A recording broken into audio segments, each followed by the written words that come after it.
Hi everybody, my name is Victoria Taylor. I'm super excited to be here as part of InnoVaTe. We're going to be talking about all sorts of things that people in the state are doing in terms of innovation, technology. So I hope that you join me and along on this journey as I explore the many corners of this beautiful state, and it'll be a lot of fun. Wouldn't it be great if learning was the game? Well, today we're going to explore that with Marguerite Dibble of Vermont's very own GameTheory. Let's go check out this innovative way of learning. Hi, are you Marguerite? Yeah, hi. Pleasure to meet you. Nice to meet you. Thanks so much for taking the time out of your day. Yeah, my pleasure. Good to have you. So tell me a little bit more about GameTheory. Okay, so GameTheory is a game development company where we focus on building games to promote behavioral change in a whole bunch of places other than just like entertainment classic games. Very cool. So this is kind of the space which you guys work out of. Yeah. And do you want to show me kind of your whole area and what you guys are totally. cooking up at the moment? This is our Lego area. It's very important to play, yes. Yeah, people are getting pumped for the Olympics. And then we got some coloring over here. Some coloring for relaxation. We've got our Godzilla. Very important. Yep. No space is complete without their Godzilla. Yeah, so this is our workspace, and you can tell it's our space because that's my Spock there. I mean, what says the future, what says innovation and technology, like your very own cardboard Spock. You got it, he's my inspiration. Observing the whole Every proceedings. day. Yeah. And so, tell me a little bit kind of about what specifically you guys work on here. So what sorts of clients approach you with their problems? Yeah, so it's funny. So it can be pretty broad. So like, for example, someone came in yesterday and brought in this game, Awesome Island. Okay. And so it appears to have Sugar Ray from the band. And it's a 90s life simulation. Okay, and experience a journey in personal finance. What does the future hold for you? So this is an example of a type of game where you're tackling a non-traditional problem with a fun solution. Yeah, that's exactly right. So we've done, we just finished up a game for a bank in Brazil and Colombia about this similar type of stuff. So they came to us and said, there's this real problem with economic mobility in our areas because high school kids don't know how to use a savings account. They don't know they exist. They don't know the benefits of setting savings goals and working towards them over time. How do we get them to do that? What if we made it a fun, compelling game? Mm-hmm. So in that case, we have to sort of hide a game under a really fun, casual mobile game. When did you discover that you had a passion for games?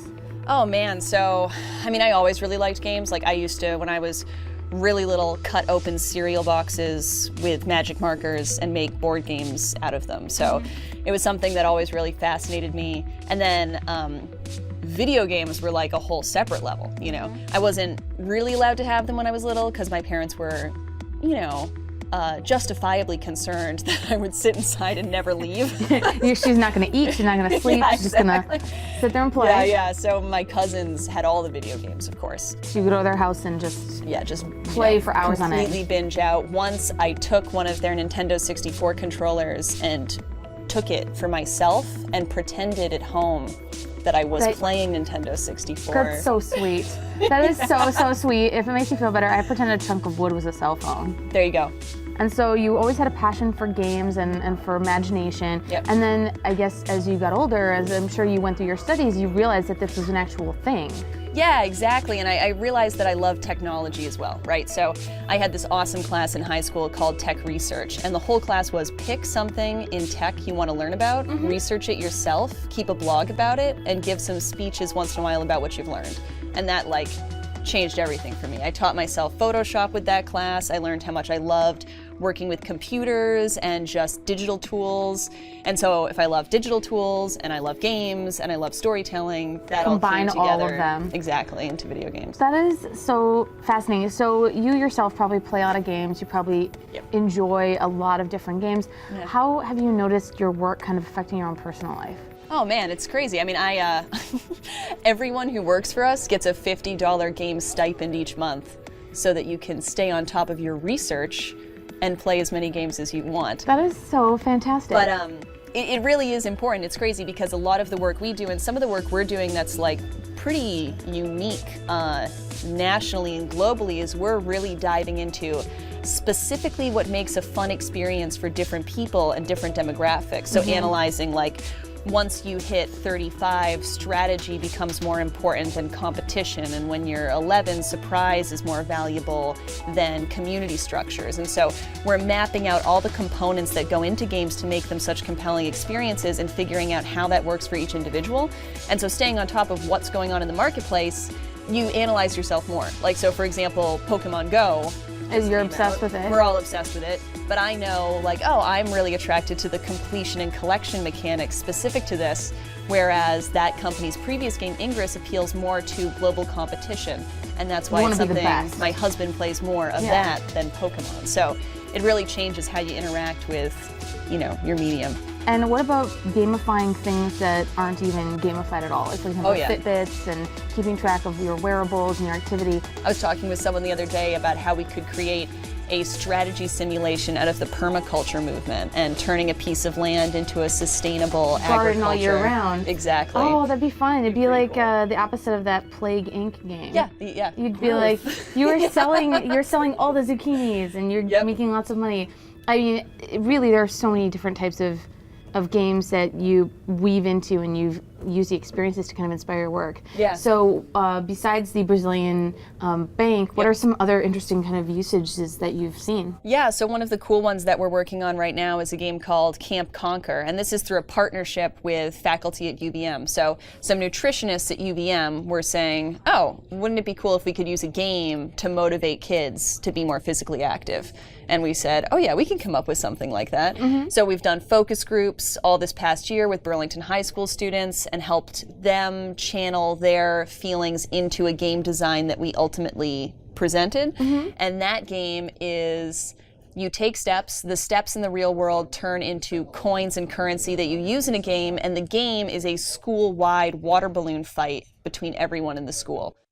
Active learning is so much more effective than passive learning, right? Like, if you can engage with something and have that experience, I mean, everyone knows this. It's the reason why internships are important. It's just more effective to actually sit down in front of a game and feel an experience rather than reading 2 pages about what that experience is. So it really does make a difference. Yeah, it does. And I think it's just, you know, when you frame it as games, people sort of have this cliched image, right? When you say gamer, you sort of imagine like a 19-year-old kid hunkered over with a controller and he's playing Call of Duty. I mean, I was thinking 20-sided dice, but... Yeah, right? And what's so surprising to people is that that's not the audience, right? So 15% of people who play video games are boys 18 or under, 35% are women 18 and over. So women who are older actually make up double the population of the sort of cliche image we typically associate with games. More people over 50 play games than people under 18. So it's this huge, broad range that a lot of people don't realize. But the reason it's so broad and so huge is because games are fun, but they're tapping into so much of our natural human psychology, so much of what makes us tick and what's appealing to us. Hunting, gathering, solving problems. Yeah. This is a really fun and interesting and complex thing to do. Yeah, it's a lot of systems thinking, and what really motivates it for me and what makes it a good fit for me and why I love it so much is it's this perfect marriage between left and right brain, right? Like, I sort of call it the corpus callosum of jobs, because you've got your right brain bringing this creativity and this imagination to the space, but you've got your left brain, which is all the logic and systems design, and you can't do it with either, right? You're solving problems, it's UI, UX, working together. Yeah, exactly. What are some of the more challenging aspects of trying to create something so groundbreaking? You know, sometimes when we look at this, I think that we've got such an awesome opportunity here. Like, Burlington and Vermont in general has such a sweet opportunity to like own this new model of entrepreneurship and tech growth. And for me, that tech sector goes hand in hand with everything else that's so important to me as a Vermonter, right? It goes hand in hand with agriculture and food entrepreneurship, and that all creates this diverse landscape that you get to be a part of living here. That's so special. And sometimes when, you know, we're talking about stuff with some older folks in the state or some, you know, government representation, you feel that people sense a conflict between those two things. People are like, man, well, this tech sector can't grow too big or else we'll lose traditional Vermont. We'll lose this agriculture and this beauty that we care about so much. But it's like, no, man, like for me, I want to work really hard doing this job so that I can pay my friend for their CSA and I can go and get my veggies and get my beef every day. And basically reunite that whole holistic environment. So Yeah. there's an element of gamification to everything. Yeah, totally. And it's really fun to see those connections, and I'm really excited to see how broad we can get it. We'll get games and everything. Thank you so much, Marguerite. It's been an Yeah. absolute pleasure speaking with you. You and thanks for too. being a part of Vermont InnoVaTe. Yeah, it was awesome to meet you. All right. Thanks for joining us on InnoVaTe. Today I found that learning doesn't always have to be hard work. Marguerite Dibble's game theory debunks the idea that learning can't be fun. Here, games become the vehicle for all sorts of education. So see you here next time on Vermont PBS. Production of InnoVaTe is supported in part by Sovereignnet Communications, connecting communities, schools, nonprofits, and businesses to one another around the world.